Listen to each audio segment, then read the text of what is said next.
नमस्कार, स्वागत है आपका अपने परिवार तीव्र शिक्षा में। जो लोग बिहार सुपर टेट देने वाले हैं वो इस चैनल से जुड़कर अपनी तैयारी कर सकते हैं। ठीक है, हम हिंदी इंग्लिश भाषा का प्रैक्टिस सेट चला रहे हैं। ये चौथा प्रैक्टिस सेट है।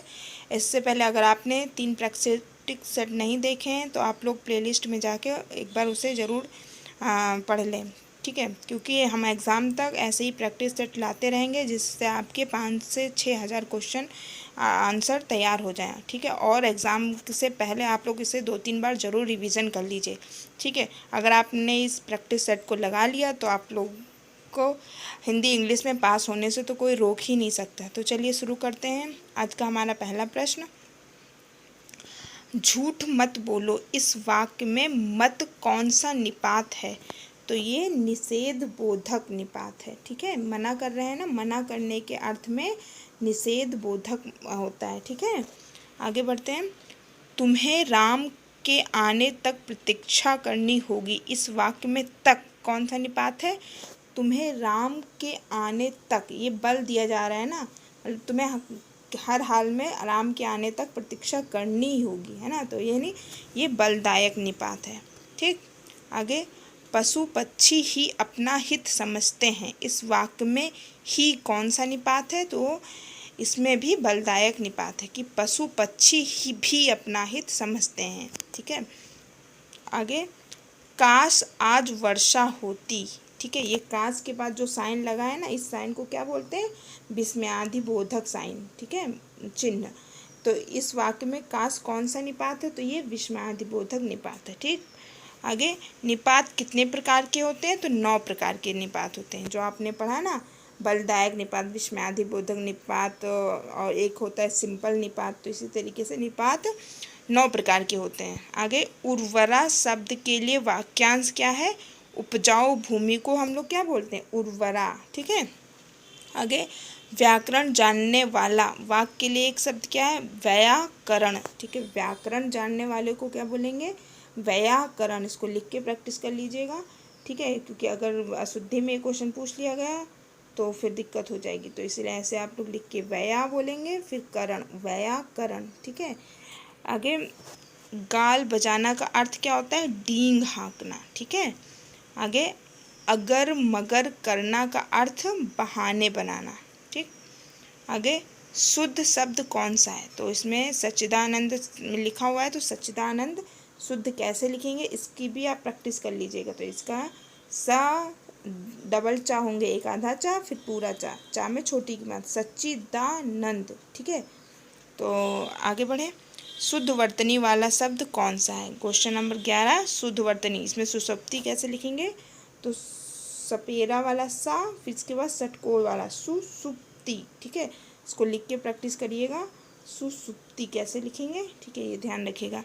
आगे फिर से सही वर्तनी आ रहा है, तो ज्योत्सना, ये कई बार पूछा गया, बहुत ही ज़्यादा इम्पोर्टेंट। ज्योत्सना कैसे लिखेंगे?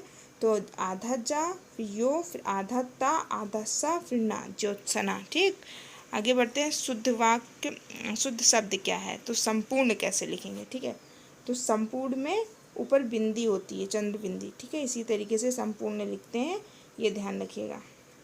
आगे, दयानंद में प्रयुक्त संधि का क्या नाम है? तो दयानंद में कौन सी संधि है? दीर्घ संधि। ठीक है, कैसे? दयानंद। ठीक है, आ और आ मिलके क्या हो जाता है? बड़ा आ बन जाता है ना। तो यहाँ पे देखिए, बीच में मैंने संधि की ट्रिक बताई थी ना कि अगर बीच में बड़ा की मात्रा आए, ठीक है, तो वहाँ पे कौन सी संधि होगी? दीर्घ संधि, बड़ा आ या बड़ी ई। ठीक है, तो यहाँ पे दया में बड़ी ई आ रहा है ना, तो यहाँ पे दीर्घ संधि होगी। आगे, कपीस में कौन सी संधि है? तो यहाँ पे देखिए बड़ी ई आया ना बीच में, तो यहाँ पे भी दीर्घ संधि होगी। कपीस में कपीधन ईस, है ना, तो कपीस हो गया ना। आगे, सदैव में प्रयुक्त संधि का नाम क्या है? स्वर संधि। ठीक है, सदैव स्वर संधि 5 प्रकार की होती हैं। ठीक है, तो इसमें स्वर, विसर्ग, दीर्घ, व्यंजन इस तरह दिया है। तो सदैव में स्वर संधि है, क्योंकि सदैव में वैसे वृद्धि संधि है, वृद्धि संधि का ऑप्शन नहीं है, तो स्वर संधि के अंदर ही वृद्धि संधि आती है, इसलिए सदैव में स्वर संधि होगा। ठीक है, आगे, सन्मति का सही संधि विच्छेद क्या है? सत धन मति। ठीक। आगे ध्यान रखिएगा ता में हलंत जरूर लगेगा। सत धन मति, सन्मति, ठीक है। आगे इत्यादि का सही विच्छेद क्या है, तो इति धन आदि, ठीक है, इत्यादि। आगे निम्नलिखित में से कौन सा शब्द वृद्धि संधि का उदाहरण है, नहीं है, धारण नहीं है, नहीं पे आप अंडरलाइन करिए लेगा। तो सदैव वृद्धि संधि, ठीक है। परमोदार्य औदार्य हो जाता है ना, तो यहाँ पे भी वृद्धि संधि, ठीक है। और ये क्या है, अवसाद है, ठीक है। तो इसको आप लोग जरूर ध्यान रखिएगा, परमोदार्य में, ठीक है, वृद्धि संधि होगी। आगे गुरुपदेश में वृद्धि संधि नहीं है, ठीक है। आगे ये गुरुपदेश में कौन सी संधि है, फिर दीर्घ संधि, ठीक है, क्योंकि बड़ा आ, बड़ा ऊ और बड़ी ई की मात्रा अगर लगी होती है तो वहाँ पे दीर्घ संधि होती है। आगे जलौध में भी वृद्धि संधि है, ठीक है। आगे दीर्घ संधि युक्त पद कौन सा है, तो दीर्घ संधि, देखिए महर्षि में कौन सी संधि है, महाधन ऋषि, ठीक है। सूर्योदय में ये सब विसर्ग संधि है, ठीक है। लेकिन दीर्घ संधि में युक्त पद दैत्यादि, ठीक है, ये यण संधि का उदाहरण है, ठीक है। और यण संधि भी हमारा दीर्घ संधि का ही भेद है, ठीक है। आगे इनमें से कौन स्वर संधि का उदाहरण है, तो स्वर पवन, ठीक है, पवन हमारा स्वर संधि का उदाहरण है, ठीक है। और इसके बाद संयोग जो है वो व्यंजन संधि का उदाहरण, नमस्कार भी व्यंजन संधि का उदाहरण है, और मनोहरा जो है विसर्ग संधि का उदाहरण है। तो पवन हमारा अयादि संधि का उदाहरण है। स्वर संधि के 5 भेद होते हैं ना, दीर्घ, गुण, वृद्धि और इसके बाद अयादि, यण, तो ये पवन कौन सा संधि है, ये है अयादि संधि। आगे पवन का सही संधि विच्छेद पो धन अन, ठीक है। पवन का सही संधि विच्छेद पो धन अन कौन सी संधि होगी, अयादि संधि। आगे निम्नलिखित शब्दों में से किसमें व्यंजन संधि है, तो सत्कार में व्यंजन संधि है, ठीक है। सत नीचे हलंत फिर कार। आगे निम्नलिखित शब्दों में से किसमें विसर्ग संधि है, तो अतः एव होता है इसका विच्छेद, तो अत एव में विसर्ग संधि है। नेक्स्ट उत धन आहार के योग से कौन सा शब्द बना है, उद्धार, ठीक है। ऐसे ही लिखते हैं उद्धार, इसको नोट कर लीजिएगा, ठीक है। तो उत धनहार में कौन सा शब्द बनेगा, तो उद्धार, हलंत जरूर लगेगा। आगे बढ़ते हैं, पर्यावरण का सही संधि विच्छेद क्या है, तो परिधन आवरण, ठीक है। इसमें कौन सी संधि हो गई, दीर्घ संधि है ना। आगे बढ़ते हैं, अनुनासिक का संबंध होता है, तो अनुनासिक नाक और मुंह दोनों से अनुनासिक का संबंध होता है, ठीक। अनुनासिक व्यंजन कौन से होते हैं, तो वर्ग के पंचमाक्षर अनुनासिक वर्ण होते हैं, जैसे क ख ग घ अंगा, अंगा क्या हुआ, ऐसे ही वर्ण का जो पंचम अक्षर है वो अनुनासिक व्यंजन कहलाते हैं। आगे बढ़ते हैं, हिंदी वर्णमाला में स्वरों की कितनी संख्या है, तो 11 स्वर होते हैं और 33 व्यंजन होते हैं, ठीक। आगे जो पहले कभी ना हुआ हो उसको क्या बोलते हैं, अभूतपूर्व। इसके लिए एक शब्द क्या है, जो पहले कभी ना हो, हुआ हो, वो अभूतपूर्व लिख के प्रैक्टिस करिएगा। अब हम इंग्लिश में आज हम क्या पढ़ेंगे, आज हम इंग्लिश में पार्ट्स ऑफ सेंटेंस पढ़ेंगे, ठीक है। देखिए हम सेंटेंस,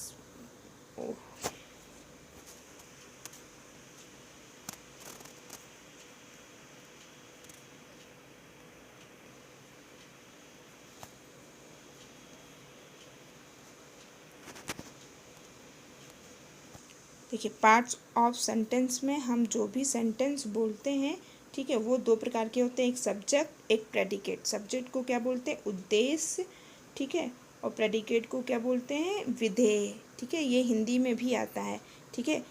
जैसे कि राम बाजार जाता है, तो इसमें उद्देश्य क्या है, ठीक आता है ना, तो इसमें उद्देश्य राम होगा। ऐसे ही इंग्लिश में इसको सब्जेक्ट और प्रेडिकेट बोलते हैं, ठीक है। तो आज हम सब्जेक्ट प्रेडिकेट कहते हैं, ठीक है। हम जो भी कथन में कहते हैं, हर एक कथन में सब्जेक्ट और प्रेडिकेट होता है। जैसे रवि बॉट आ बुक, यानी रवि ने एक बुक खरीदी, तो रवि क्या है इसमें सब्जेक्ट, और बॉट आ बुक क्या होगा हमारा, ये प्रेडिकेट हो जाएगा, ठीक है। इससे एग्ज़ाम में 2 नंबर के क्वेश्चन तो कम से कम आएंगे, और बहुत ही सरल टॉपिक है, तो आप इसे पढ़िए और अपने 2 नंबर को मजबूत करिए। देखिए इस वाक्य में रवि का उद्देश्य है, रवि क्या है हमारा उद्देश्य है, उद्देश्य यानी सब्जेक्ट है, इंग्लिश में सब्जेक्ट और हिंदी में भी क्वेश्चन आता है तो हिंदी के लिए भी समझ लीजिए रवि हमारा उद्देश्य है और इंग्लिश में इसको सब्जेक्ट बोलते हैं। और प्रेडिकेट क्या है, उद्देश्य के विषय में जो कुछ कहा जाता है उसे हम प्रेडिकेट कहते हैं, ठीक है। जैसे the boy bath in the Ganga, ठीक है, लड़का जो है वो गंगा में नहा रहा है, तो इस वाक्य में बाथ इन द गंगा क्या है, वो है हमारा प्रेडिकेट, ठीक है, bath in the Ganga predicate और द बॉय हमारा क्या हो गया सब्जेक्ट, ठीक है। एग्जाम्पल देख लेते हैं, बहुत ही सरल टॉपिक और छोटा टॉपिक है, ठीक है। पार्ट्स ऑफ स्पीच पढ़ेंगे, ठीक है। पार्ट्स ऑफ स्पीच में क्या क्या आते हैं, नाउन, प्रोनाउन, वर्ब, एडजेक्टिव, है ना, यहाँ से भी क्वेश्चन जरूर बनेंगे, तो हम पहले नाउन को ख़त्म करेंगे, फिर प्रोनाउन, वर्ब, एडजेक्टिव, इसी तरीके से फिर इसके बाद एक्टिव, पैसिव, डायरेक्ट, इनडायरेक्ट, इसी प्रैक्टिस सेट में आपको इंग्लिश का पूरा कोर्स करा दिया जाएगा और बहुत ही सरल लैंग्वेज में। और इससे पहले भी हम आर्टिकल्स पढ़ा चुके हैं और आप प्लेलिस्ट में जाकर जब वीडियो देखेंगे प्रैक्टिस सेट की तो वहाँ पे आपको मिल जाएगा। तो एग्जांपल से समझ लेते हैं थोड़ा सब्जेक्ट प्रेडिकेट। देखिए बर्ड्स फ्लाई, तो बर्ड्स हमारा हो गया सब्जेक्ट और फ्लाई हो गया प्रेडिकेट। ऐसे नेक्स्ट है my elder brother lives in Agra, तो माई एल्डर ब्रदर हो गया हमारा सब्जेक्ट, ठीक है। और प्रेडिकेट क्या हो गया, उसके बारे में जो बताया जाता है वही प्रेडिकेट होता है। तो एल्डर ब्रदर के बारे में बताया जा रहा है ना कि वो आगरा में रहता है, ठीक है।